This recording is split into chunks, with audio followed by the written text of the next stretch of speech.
آپ اپنا عقیدہ بتلاتے ہیں کہ اللہ رب العالمین کے ہاتھ کے متعلق آپ کا کیا عقیدہ ہے؟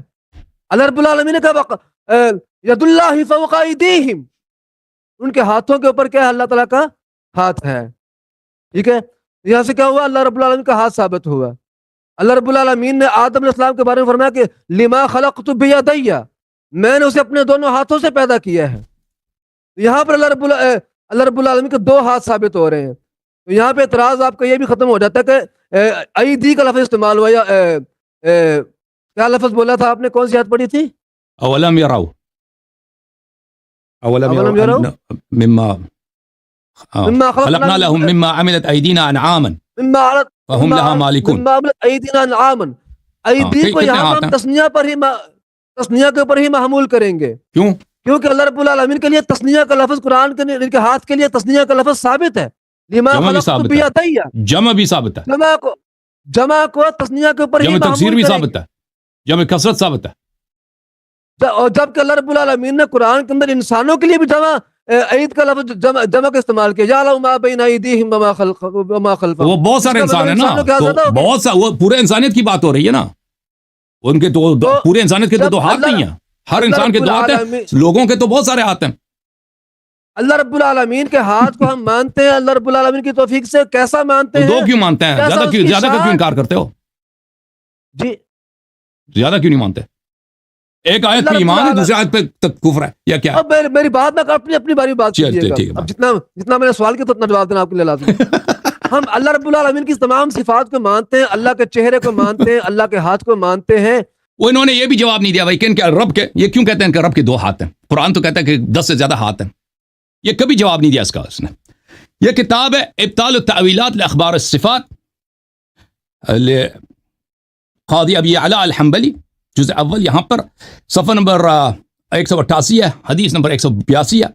یہ ایک حدیث نقل کرتا ہے اور کہتا ہے یہ حدیث صحیح اسنادهم كلهم ثقات وهم مع ثقتهم على شرط الصحيحين مسلم و بخاری. یہ حدیث صحیح ہے اور نہ صرف صحیح ہے بشرط بخاری مسلم صحیح. اچھا وہ کیا ہے کہ رسول اللہ صلی اللہ علیہ وسلم نے فرمایا ان اللہ لما قضى خلقه، جب اللہ نے دنیا خلق کیا استلقى، پھر لیٹ گیا ثم رفع احدى رجليه على الاخرى، پھر ایک ٹانگ کو اس نے دوسرے ٹانگ پہ رکھ دیا، لیٹ گیا اور ایک پیر دوسرے پیر پہ رکھ دیا. تو تم جب لیٹا کرو اس طرح نہ لیٹا کرو. ٹھیک ہے نا؟ چلو میرا وقت ختم ہے جی. اور آپ کہہ رہے ہیں کہ جناب اللہ کے ہاتھ سے مراد جو نا وہ اس کی طاقت ہے، قوت ہے. کیا اللہ رب العالمین کو طاقت کا لفظ نہیں آتا تھا نعوذ باللہ، یا اللہ کو یہ معلوم نہیں تھا کہ ہاتھ سے مراد یہ تو طاقت یا قوت ہے؟ کیا آپ یعنی کہ ایسا محال سمجھتے ہیں کہ اللہ رب العالمین کا ہاتھ نہیں ہو سکتا؟ بتائیں، بولیں، کہ اللہ کا ہاتھ نہیں ہو سکتا؟ کہ اللہ رب العالمین اتنا ہی یعنی ناممکن ہے. تو اللہ رب العالمین نے جو اتنی آیات قرآن کے اندر بیان کی ہیں، کیا اللہ رب العالمین کا علم زیادہ کبھی مضبوط ہے یا آپ کا علم زیادہ مضبوط ہے؟ انتم اعلم. تمام زبانوں میں ہاتھ سے مراد طاقت دیا جائے، سب دنیا میں ہر جگہ رائج ہے. آپ اردو میں کہتے ہیں نا شرارت میں طالبان کا ہاتھ ہے، ہمیشہ پاکستان فوج کے ہاتھ میں. ہمیشہ مجازی معنی اس وقت لیا جاتا ہے، مجاز کی طرف اس وقت جایا جاتا ہے جب حقیقی معنی متعذر ہو، محال ہو. وجھلا کا آپ جواب دے دینا پھر کل شیء ہالک الا وجہ.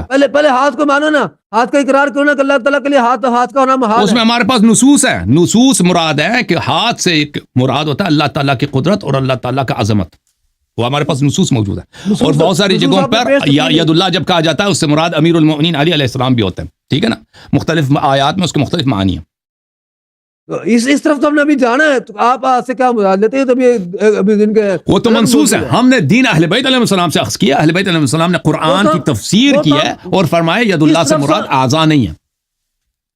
اس طرف سے اب ہم ابھی آئیں گے نا، وہ تو ہمارے پاس منصوص ہے الحمدللہ.